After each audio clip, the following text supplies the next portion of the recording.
جس رات مجھے معراج کروائی گئی، جنت کی بھی مجھے سیر کروائی گئی، دوزخ کی بھی سیر کروائی گئی۔ دوزخ میں بے شمار لوگ میں نے دیکھے جنہیں عذاب ہو رہا تھا۔ کچھ لوگ میں نے ایسے دیکھے لہم اصفار من نحاس، جن کے یہ جو ناخن ہیں یہ تانبے کے تھے، تانبے کے ان کے ناخن تھے۔ عام جس طرح ہمارا ناخن ہوتا ہے اس طرح نہیں تھے، تانبے کے ناخن تھے، اور وہ ناخنوں سے اپنے منہ پر اپنے چھاتیوں کو چھیل رہے تھے۔ درد بھی ہو رہا ہے، خون بھی نکل رہا ہے، لیکن اللہ کا عذاب ہے، وہ خود کر رہے ہیں اپنے آپ کو زخمی۔ میں نے جبریل سے پوچھا کہ ان کا کیا معاملہ ہے، ان کو کیوں یہ عذاب ہو رہا ہے؟ تو جبریل نے مجھے جواب دیا، ہؤلاء یأکلون لحوم الناس ویقعون فی اعراضهم، یہ وہ لوگ تھے کہ جو لوگوں کی غیبتیں کیا کرتے تھے اور لوگوں کی عزتوں میں داخل ہوا کرتے تھے۔ کسی کی کوئی بات پتہ پڑ گئی، نہیں معاف کیا اس کو، فلاں تو یہ کر رہا ہے، فلاں تو وہ کر رہا ہے۔ ہر قسم کی حمد و ثنا، کبریائی، بزرگی، تعریف اور عبادتوں کے لائق فقط ایک اللہ کی ذات ہے، جو اس ساری کائنات کا اکیلا خالق، اکیلا مالک، اکیلا رازق اور اکیلا وحدہ لا شریک اس سارے کائنات کے نظام کو چلا رہا ہے۔ لاتعداد بے شمار درود و سلام سرور کائنات، امام الانبیاء، سید الاولین والآخرین، حبیب کبریا جناب محمد مصطفیٰ صلی اللہ علیہ وآلہ وسلم کی ذات اقدس پر ہوں، جن کو اللہ سبحانہ و تعالیٰ نے ہم انسانوں کی ہدایت کے لیے امام اعظم، رہبر اعظم، قائد اعظم اور مرشد اعظم بنا کر اور ختم نبوت کا تاج ان کے سر پہ سجا کر ہماری طرف مبعوث فرمایا۔ اللہ سبحانہ و تعالیٰ کی لاتعداد رحمتیں صحابہ کرام و اہل بیت اعظام کی پاکیزہ اور مقدس جماعت پر ہوں، جنہوں نے اپنے جان مال اور اپنی ہر پیاری اور محبوب چیز کی قربانی دے کر دین اسلام کا، قرآن و سنت کا یہ صحیح اور سچا پیغام ہم تک پہنچایا، رضی اللہ عنہم و رضوا عنہ۔ حمد و ثنا، صلاۃ و سلام اور دعا کے بعد واجب الاحترام عزیز سامعین کرام، یہ زمانہ یوں تو ظاہری طور پر ترقی کا زمانہ ہے، بظاہر اللہ سبحانہ و تعالیٰ کی بے شمار نعمتیں ہم پر نظر آتی ہیں، لیکن اس ظاہری ترقی کے باوجود اور ظاہری طور پر اللہ تعالیٰ کی لاتعداد نعمتوں کے باوجود ہماری اکثریت فکر و غم میں، پریشانی میں مبتلا ہے۔ ہر ایک آدمی پر اپنی زندگی کی کئی فکریں سوار ہیں، کئی پریشانیاں سوار ہیں۔ روزگار کا مسئلہ ہے، اولاد کی تعلیم کا مسئلہ ہے، گھر بنانے کا مسئلہ ہے، کئی زندگی کے مسائل ہیں، کئی پریشانیاں ہیں جو آج ہمارے ذہنوں پر سوار ہیں۔ دنیا کے لیے جائز طور پر محنت کرنا اور اپنی جائز خواہشات کی تکمیل کے لیے تگ و دو کرنا، کوشش کرنا یا فکر مند ہونا شریعت میں معیوب نہیں ہے، یہ کوئی بری بات نہیں ہے، بلکہ نبی علیہ الصلوۃ والسلام کی دعاؤں میں سے ایک دعا یہ بھی تھی، ربنا آتنا فی الدنیا حسنہ، اے ہمارے پالنے والے ہمیں اس دنیا کی بھی خیر نصیب فرما۔ یعنی آپ علیہ الصلوۃ والسلام نے دنیا کی بھی خیر طلب کی، دنیا کی بھی بھلائی طلب کی، دنیا کی بھی اچھائی طلب کی، دنیا کی نعمتیں اللہ تبارک و تعالیٰ سے مانگی۔ ربنا آتنا فی الدنیا حسنہ، اے اللہ ہمیں دنیا میں بھی بھلائی عطا فرما، وفی الآخرۃ حسنہ، اور آخرت میں بھی ہمارا انجام بخیر ہو، ہمیں تیری رضا حاصل ہو جائے، ہم جہنم کے عذاب سے بچ جائیں، جنت ہمیں مل جائے، وقنا عذاب النار، دوزخ کے عذاب سے تو ہمیں بچا لے اے میرے پروردگار، ہماری یہی تجھ سے التجا ہے۔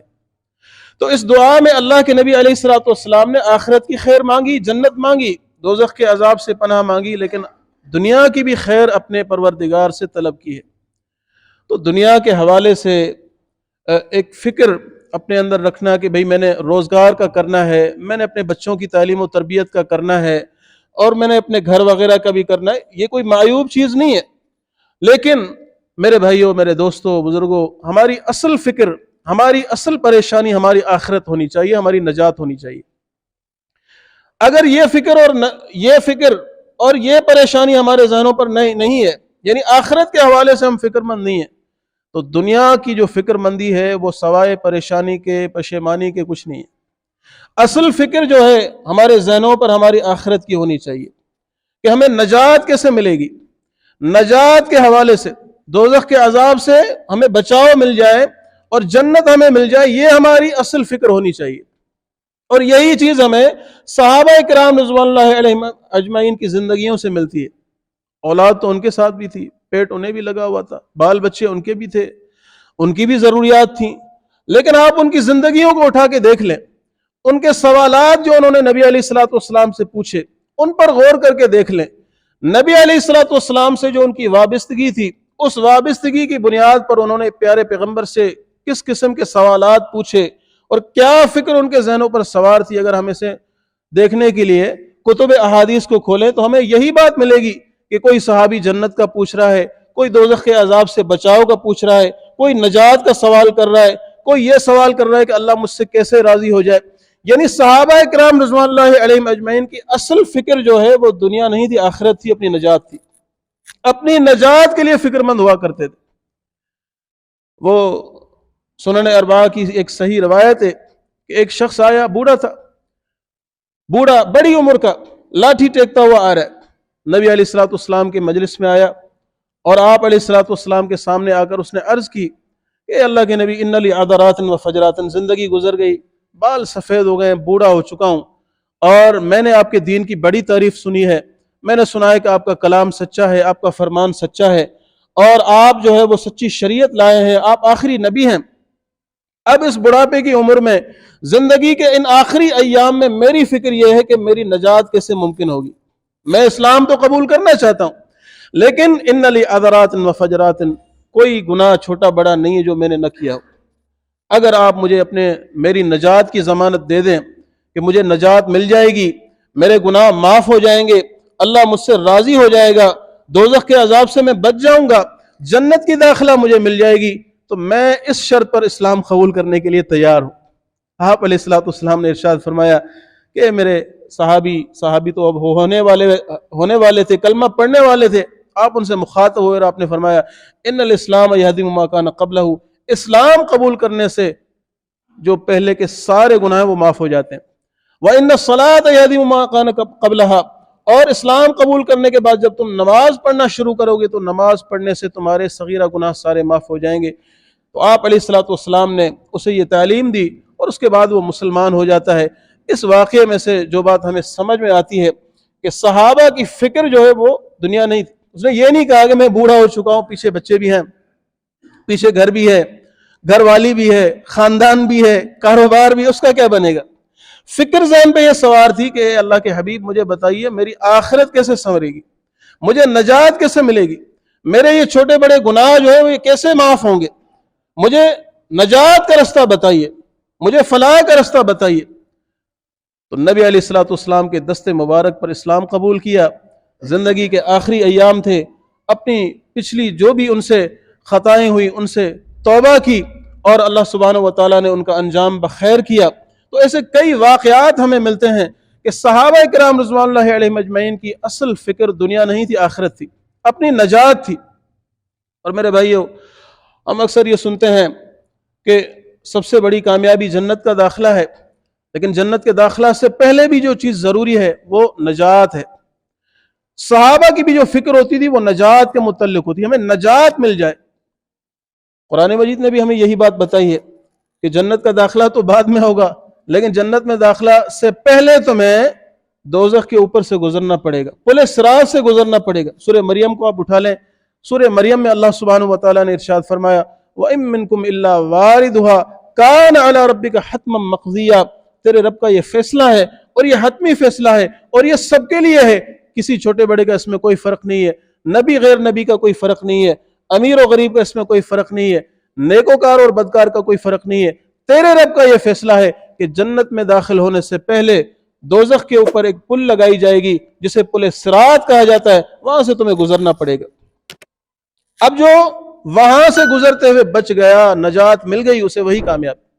قرآن مجید میں اللہ سبحانہ و تعالیٰ نے اس چیز کو سورہ آل عمران میں دوسری جگہ پر ان الفاظ میں بیان فرمایا کل نفس ذائقۃ الموت، تم میں سے ہر ایک نے موت کا ذائقہ چکھنا ہے، کوئی بھی انسان ہمیشہ کے لیے اس دنیا میں نہیں آیا.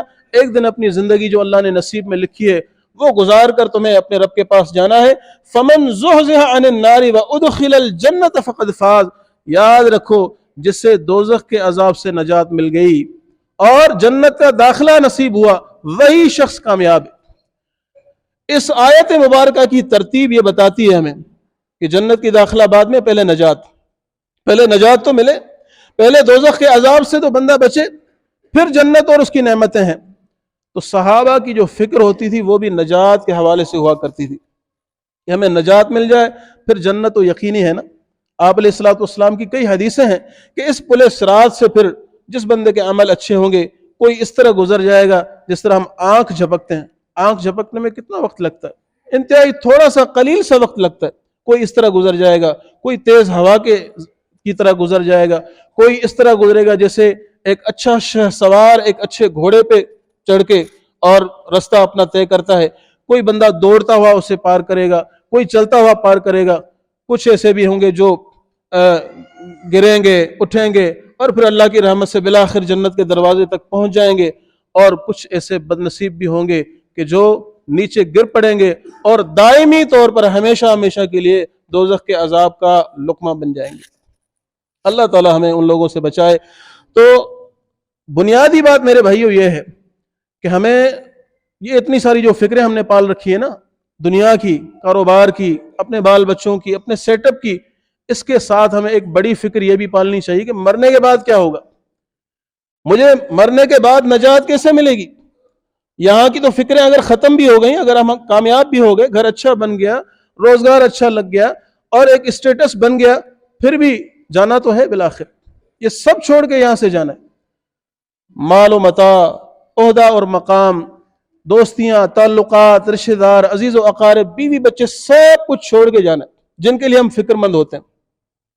اور یہ سب کچھ چھوڑ کے ایک دن اللہ تعالیٰ کے پاس پہنچ جانا ہے. اب وہاں ہماری کامیابی اس کا دار و مدار اسی چیز پہ کہ اللہ ہم سے راضی ہو جائے، دوزخ کے عذاب سے بچا لے. اللہ تعالیٰ نے یہی بات ہمیں ارشاد فرمائی، فمن زحزح عن النار وادخل الجنت فقد فاز، کہ تمہاری سب کامیابیوں میں سے، دنیا میں کتنی بھی کامیابیاں تم حاصل کر لو، سب کامیابیوں میں سے بڑی کامیابی، عظیم ترین کامیابی جو ہے وہ یہی ہے کہ تمہیں دوزخ کے عذاب سے نجات مل جائے اور جنت کا داخلہ مل جائے. فقد فاز، اللہ تعالیٰ نے قد کا لفظ استعمال کیا. عربی گرامر کے اعتبار سے اس میں تاکید کا معنی ہوتا ہے، یعنی جسے نجات مل گئی اور جو جنت میں چلا گیا وہی یقینی طور پر کامیاب، یقینی طور پر. باقی جو کامیابیاں ہیں وہ غیر یقینی بھی ہیں، عارضی بھی ہیں. دنیا کی کون سی کامیابی مجھے بتائیں کہ وہ ہمیشہ انسان کے ساتھ رہتی ہے. کچھ بھی بندے کو مل جائے، مال و دولت مل جائے، گھر مل جائے، سواری مل جائے، جو کچھ بھی مل جائے، اے ٹو زیڈ جو بھی کامیابیاں دنیا کی آپ سوچ سکتے ہیں وہ ساری عارضی ہیں، ختم ہونے والی، اور حقیقی نہیں ہے، غیر حقیقی ہے. اس کا اندازہ آپ اس سے لگا لیں کہ ایک بندہ اپنی زندگی میں محنت کر کے کسی مقام پر پہنچ جاتا ہے، لیکن جب موت آتی ہے تو اس کی ساری کامیابیاں موت کے ایک ضرب سے صفر ہو جاتی. ڈاکٹر بنا، ڈاکٹری یہیں رہ گئی، پروفیسر بنا، یہیں رہ گئی، بڑا کوئی مالدار بنا، بزنس ٹائکون بنا، سب کچھ یہاں رہ گیا، سب کچھ چھوڑ چھاڑ کے جا رہا ہے. تو اصل کامیابی میرے بھائیوں، اس کے لیے ہمیں فکر مند ہونا چاہیے، اور اس کامیابی کا جو پہلا زینہ ہے وہ نجات. تو اب میں اختصار کے ساتھ ان امور کی طرف آؤں گا جن کے ذریعے ہمیں نجات مل سکتی ہے. تو اس حوالے سے کتاب و سنت میں بے شمار دلائل ہیں، لیکن میں کتاب الزہد والورع جو جامع ترمذی کا ایک کتاب ہے، اس کا ایک چیپٹر ہے، اس میں سے صرف ایک حدیث آپ کے سامنے کوٹ کروں گا. تو وہ حدیث ہمارے لیے یوں سمجھیں کہ لایحہ عمل ہے، اور اس حدیث کو اگر ہم لے لیں گے تو انشاءاللہ اللہ کے فضل و کرم سے ہماری نجات یقینی ہے. اور اصل میں صحابی کا سوال ہے، وہ سیدنا عقبہ بن عامر الجہنی رضی اللہ تعالیٰ عنہ نبی علیہ الصلوۃ والسلام کے عابد زاہد صحابہ میں سے تھے. صحابہ سب کے سب ان کی بڑی شان ہے، بڑا مقام ہے، سب سے اللہ تعالیٰ راضی ہے، لیکن صحابہ میں سے بھی بعض صحابہ کا ایک اپنا مقام تھا. تو سیدنا عقبہ بن عامر الجہنی عابد زاہد صحابہ میں شمار ہوتے تھے، نیکوکار صحابہ میں اور انتہائی پرہیزگار صحابہ میں شمار ہوتے تھے. انہوں نے آ کر اللہ کے نبی سے سوال کیا، من نجات یا رسول اللہ. اب اس میں حدیث میں آپ کے سامنے پیش کرنے لگا ہوں، لیکن پہلے جو آپ کو بات سمجھانی وہ یہ ہے کہ دیکھیں صحابی عابد زاہد ہے، صحابی کا کامیابی کے لیے صحابی ہونا بھی کافی ہے، لیکن صحابی ہونے کے ساتھ ساتھ وہ کیا ہے؟ عابد زاہد بھی ہے، نیکوکار بھی ہے، پرہیزگار بھی ہے، صوم و صلات کا پابند بھی ہے، حلال و حرام کی تمیز بھی رکھنے والا، تیاری بھی مکمل کی ہوئی ہے، پھر بھی وہ آ کر اللہ کے نبی سے سوال کرتا ہے من نجات یا رسول اللہ، اے اللہ کے نبی صلی اللہ علیہ وسلم آپ مجھے بتلائیے کہ مجھے نجات کس طرح ملے گی، دوزخ کے عذاب سے میں کیسے بچوں گا، جنت مجھے کیسے ملے گی؟ تو اس سے ہمیں یہ بات سمجھ میں آتی ہے کہ بھائی تیاری کے باوجود فکر مند ہونا چاہیے. ہماری تو کوئی تیاری نہیں ہے تب بھی بے فکر ہے، کوئی تیاری نہیں ہے. وہ کسی نے کہا ہے نا کہ وہ سب کچھ کر کے، نیکیاں کر کے، بھلائیاں کر کے بھی روتے تھے، ہمارے پلے کچھ نہیں، ہم ہنستے رہتے ہیں، کوئی فکر نہیں. وہ کہتے نا لوگ بھائی جو ہوگا دیکھا جائے گا، جو ہوگا دیکھا جائے گا. ارے بھائی اس سوچ سے نکلیں، اس غفلت سے نکلیں، آخرت کے حوالے سے فکر مند رہیں. یہاں تو کام چل جاتا ہے، آپ کہیں پھنس جاتے ہیں، دوست مدد کرنے کو آ جاتا ہے، رشتہ دار آ جاتے ہیں، پیسہ ہے تو وہ کام آ جاتا ہے، تعلقات ہیں تو وہ کامیاب آ جاتے ہیں. وہاں کچھ نہیں چلنا، وہاں کچھ نہیں چلنا. یوم لا ينفع مال ولا بنون الا من اتى الله بقلب سلیم. نہ تمہارا مال، نہ تمہارا اولاد، نہ تمہارا دنیا کا اسٹیٹس، رتبہ، مقام، کوئی چیز تمہیں بچانے والی نہیں ہوگی اس دن. ہاں اگر تم پاکیزہ اور صاف ستھرا دل لے کر آئے، تقوی والا، پرہیزگاری والا، اعمال کا کوئی ذخیرہ اپنے ساتھ لے آئے، توبہ لے آئے، تو پھر تم کامیاب ہو جاؤ گے. تو میرے بھائیو، فکر ہونی چاہیے نجات کی، اور تیاری کے باوجود بھی ہونی چاہیے. بھلے بندے کی تیاری ہو، نماز کا بندہ پابند ہو، حلال و حرام کی تمیز رکھنے والا ہو، سب سے بنیادی بات عقیدہ درست ہو، نبی علیہ الصلوۃ والسلام کی سنت کے مطابق عمل ہو، اور تیاری کی ہوئی ہو. پھر بھی صحابہ کا منہج یہ ہے، صحابہ کا نظریہ یہ ہے، صحابہ کی زندگیوں سے ہمیں یہ ملتا ہے کہ ہمیں اپنی نجات کے لیے فکر مند ہونا چاہیے. ایک مثال دے کے میں حدیث کی طرف آؤں گا. سیدنا عثمان غنی کا کیا رتبہ اور مقام ہے. نبی علیہ الصلوۃ والسلام کے صحابہ میں سے عظیم ترین صحابی ہیں، اسلام کی چوتھی بڑی شخصیت ہے. نبی علیہ الصلوۃ والسلام کے 2 مرتبہ وہ داماد بنے ہیں، ذو النورین ان کا لقب ہے، خلیفہ راشد ہیں. قرآن مجید کی تلاوت سے ان کا وہ شوق اور ذوق تھا. آج یہ جو ہم 7 منزلیں دیکھتے ہیں، یہ 7 منزلیں کس طرح مقرر ہوئی ہیں؟ اصل میں یہ حضرت عثمان کا ایک دور ہوتا تھا. یعنی حضرت عثمان پڑھتے تھے، ایک دن میں 1 منزل پڑھتے تھے، پورے 1 ہفتے میں قرآن مجید ان کا مکمل ہو جاتا تھا. تو ایک دن میں جتنا پڑھتے تھے وہ 1 منزل کہلائی. اور پھر اس طرح 7 منزلیں قرآن مجید کی ہیں، 30 پارے ہیں، اور منزلیں کتنی ہیں؟ 7 ہیں. ہم میں سے کس کو اتنا ذوق اور شوق ہے کہ 1 ہفتے میں قرآن مجید پورا پڑھ لے، الف لام میم سے لے کر والناس تک؟ لیکن حضرت عثمان پڑھا کرتے تو ہر ہفتے ان کا 1 دور، یعنی 1 ختم وہ مکمل کر لیا کرتے تھے. لیکن میں نجات کے حوالے سے بتا رہا ہوں کہ فکر کیا تھی صحابہ کی. اتنی تیاری کے باوجود بھی فکر کیا تھی کہ آپ جاتے قبرستان میں داخل ہونے کے بعد جو پہلی قبر نظر آئی وہاں بیٹھ گئے اور رونا شروع ہو گئے، زاروں قطار روتے، آنکھوں سے آنسو نکلتے، داڑھی پہ گرتے، اور داڑھی سے ٹپکتے ہوئے زمین پہ گرتے. کسی نے پوچھا کہ آپ اتنا کیوں روتے ہیں؟ اور ایک اور بات جو یاد رکھنے کی ہے وہ یہ کہ حضرت عثمان ان صحابہ میں سے ہیں جن کو نبی علیہ الصلوۃ والسلام نے یہ بشارت بھی دی تھی. وہ جو غزوہ تبوک کے موقع پہ انہوں نے اپنا ڈھیر سارا مال پیش کیا تھا، تو آپ نے کیا فرمایا تھا کہ عثمان اگر آج کے بعد تم نے کوئی بھی نیکی نہیں کی، پھر بھی تمہیں کوئی نقصان نہیں، کوئی نقصان نہیں، تم کامیاب ہو، نجات یقینی ہے، تمہاری جنت تمہارے لیے یقینی ہے اگر آج کے بعد تم نے کوئی بھی عمل نہیں کیا. کیونکہ تبوک میں انہوں نے بے تحاشا مال پیش کیا تھا صحابہ کی جہاد کی تیاری کے لیے. بہرحال ان سارے عملوں کے باوجود جب قبرستان جاتے، پہلی کوئی قبر نظر آتی وہاں بیٹھ جاتے، زاروں قطار رونا شروع کر دیتے. کسی نے پوچھا کہ آپ اتنا کیوں روتے ہیں؟ تو فرمانے لگے کہ نبی علیہ الصلوۃ والسلام کا ایک ارشاد ہے جو مجھے یاد آتا ہے کہ آخرت کی جو منزلیں ہیں، جو سیڑھیاں ہیں، جو اسٹیپس ہیں، ان میں سے پہلا اسٹیپ، پہلی سیڑھی قبر ہے. جو اس میں کامیاب ہو گیا، جو 3 سوالات ہونے ہیں، ما ربک، من نبیک، من ربک، من نبیک، ما دینک، تمہارا رب کون ہے، تمہارا نبی کون ہے، تمہارا دین کیا ہے. ان سوالات کے جوابات میں جو کامیاب ہو گیا وہ آگے بھی کامیاب ہے. جو ان سوالات کے جوابات کی تیاری نہیں کر کے آیا اور ناکام ہو گیا، آگے بھی ناکام ہے. میں عثمان پریشان ہوں، میرا کیا حال ہوگا؟ میں پریشان ہوں کہ یہ جو پہلی منزل ہے اس میں میرا کیا حال ہوگا. تو یہ صحابہ کی فکر تھی، تیاری کے باوجود فکر مند تھے. سب تیاریاں کی ہوئی ہیں پھر بھی فکر مند ہے کہ ہماری نجات کیسے ممکن ہو. تو حضرت عقبہ بن عامر الجہنی کے حوالے سے میں عرض کر رہا تھا، وہ آئے اور انہوں نے آ کر آپ سے سوال کیا کہ اللہ کے نبی، نجات کیسے ممکن ہے، نجات ہمیں کیسے ملے گی؟ تو نبی علیہ الصلوۃ والسلام نے فرمایا تین باتوں سے جامع ترمذی کی حدیث ہے، اور امام البانی رحمہ اللہ کی تحقیق کے مطابق اور دیگر علماء کی تحقیق کے مطابق حدیث سندن بالکل صحیح اور درست ہے۔ نجات کیسے ملے گی؟ تو آپ نے فرمایا تین کام کر لو اے میرے صحابی، نجات تمہیں مل جائے گی۔ امسک علیک لسانک ولیسعک بیتک وابکی علی خطیئتک۔ سب سے پہلی بات جو ہے وہ یہ کہ اپنی زبان پر کنٹرول کر لینا۔ اب دیکھ لیں، صحابہ نمازی تھے، روزے رکھنے والے تھے، پرہیزگار تھے، ہمارا ایمان ہے کہ وہ کامل تھے اپنے عملوں میں، وہ دین اسلام میں مکمل طور پہ داخل تھے۔ یا ایھا الذین آمنوا ادخلوا فی السلم کافہ، اس آیت پر ان کا پورا عمل تھا۔ ہمارے والا حال نہیں تھا، کوئی 20% عمل کر رہا ہے، کوئی 30% کر رہا ہے اسلام پہ، کوئی 50% کر رہا ہے، ایسے بھی ہیں جو 1% بھی نہیں کر رہے اور یقین ہے کہ بھئی جنت مل جائے گی۔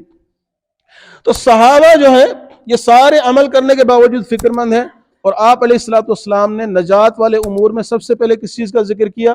زبان پر ضابطہ رکھو۔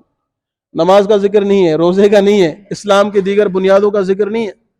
تو یہاں ایک بات اور ہمیں سمجھ میں آتی ہے کہ نجات کے لیے، اللہ کی رضا کے لیے صرف فرائض کو پورا کرنا ضروری نہیں ہے، اور بھی باتیں ہیں، اور بھی چند امور ہیں جو ہمیں سمجھائے گئے ہیں اور انہیں بھی ہمیں اپنانا چاہیے۔ تو تین امور نبی علیہ الصلوۃ والسلام نے ذکر کیے۔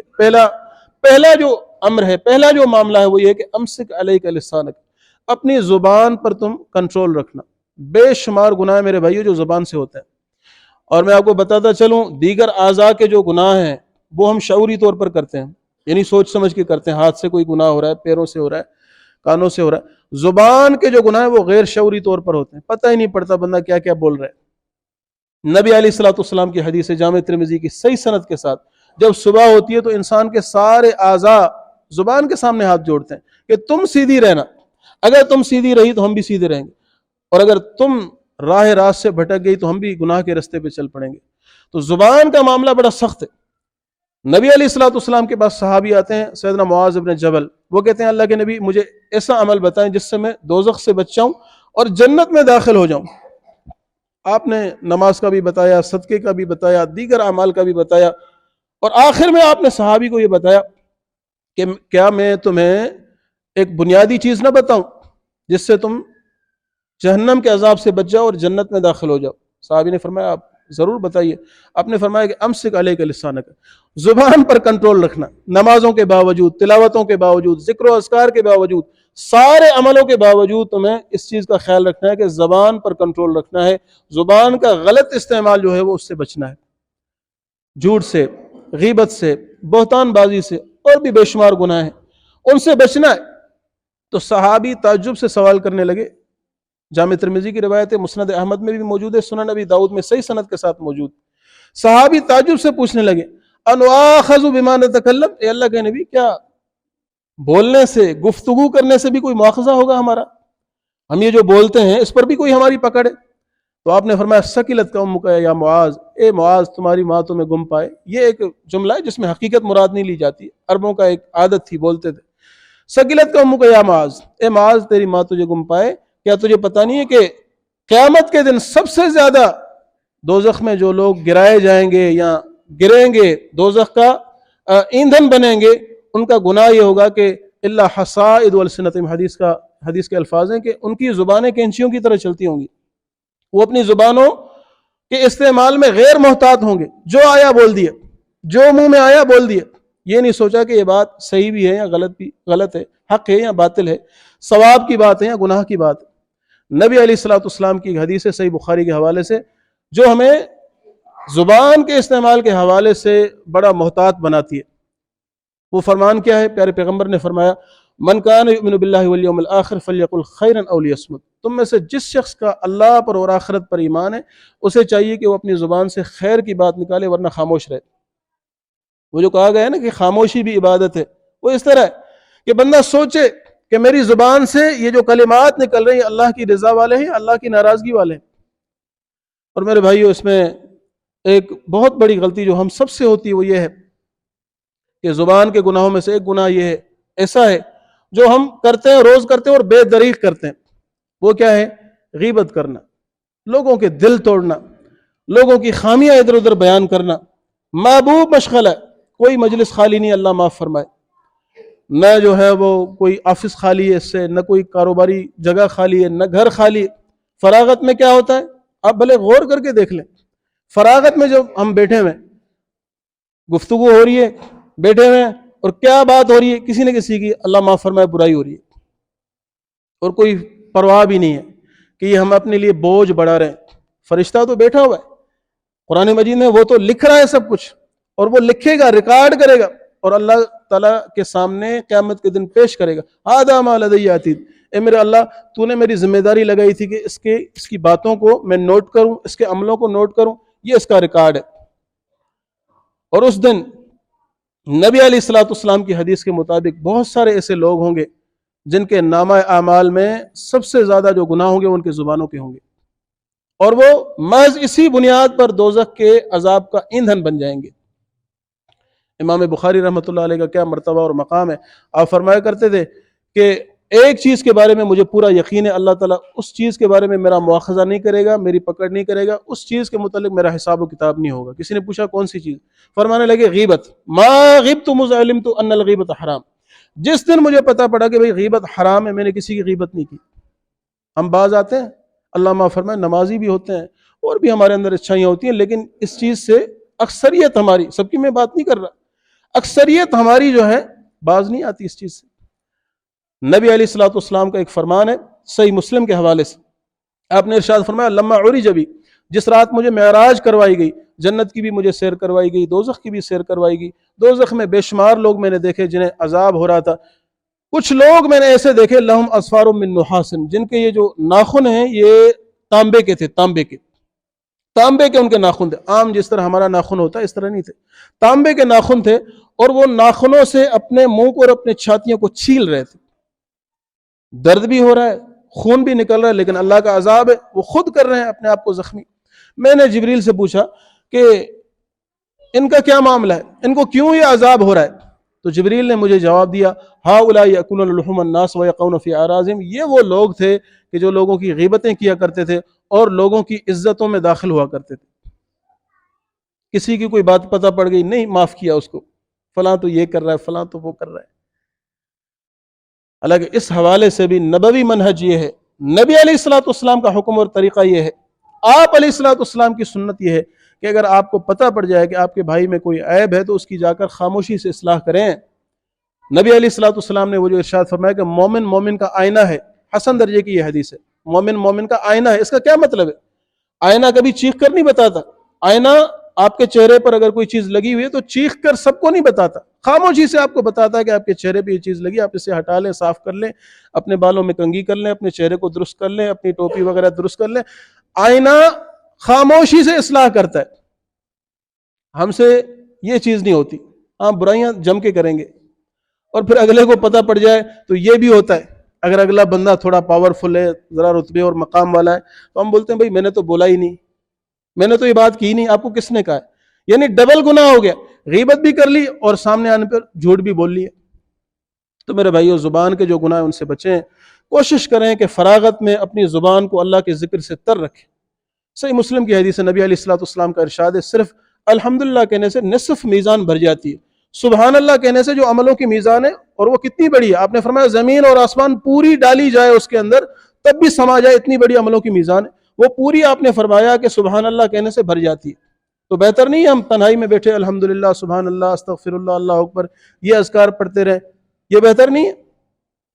اور وہ اس طرف کتنا گھاٹے کا سودا ہے کہ دوسروں کی برائیاں کر کے ہم اپنا نامہ اعمال کالا کر رہے ہوتے ہیں۔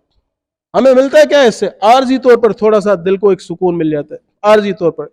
گناہ میں تو تھوڑی بہت لذت ہے نا، انجام آخرکار گناہ کا برا ہے، لیکن تھوڑی تو لذت ہے۔ وہ جو تھوڑی سی لذت ہے، وہ تھوڑا سا ایک جو ہمیں سکون، حالانکہ وہ سکون نہیں ہوتا، ہم سمجھ رہے ہیں کہ بھئی ہم نے بھڑاس نکال لی، بس اب مطمئن ہو گیا، اچھا ہو گیا، ہم نے فلاں کی برائی کر لی، لیکن بدلے میں ہمیں کیا مل رہا ہے؟